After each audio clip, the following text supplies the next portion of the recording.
இல்லத்தரசிகளே, சில மனைவிமார்கள் கணவனை மதிப்பதே இல்லை. கணவனுக்கு மனைவி மன உளைச்சலை கொடுக்காமல் இருந்தால் கணவன் மதுவை தேடி போக மாட்டான். அவன் தனக்காக மட்டுமே உழைப்பதும் இல்லை, தனக்காக மட்டும் ஓடுவதும் இல்லை, தனக்காக மட்டும் சம்பாதிப்பதும் இல்லை.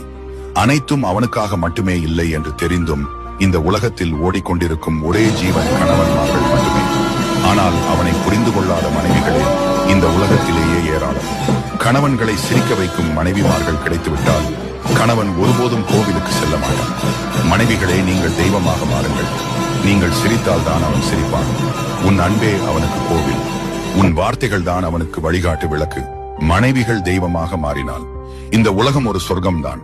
காரணமே இல்லாமல் கோபித்துக் கொள்ளாமல் சிறிது நேரம் உங்கள் கணவர் சொல்லும் வார்த்தைகளை காது கொடுத்து கேளுங்கள். அதுவே அவனுக்கு பெரிய வரம். உங்க கோபத்திற்கு தீர்வு கிடைக்கும். வாழ்க்கை என்பது ஒற்றுமையோட வாழ்வதற்கே. ஒருவருக்கொருவர் விட்டுக் கொடுத்து வாழுங்கள்.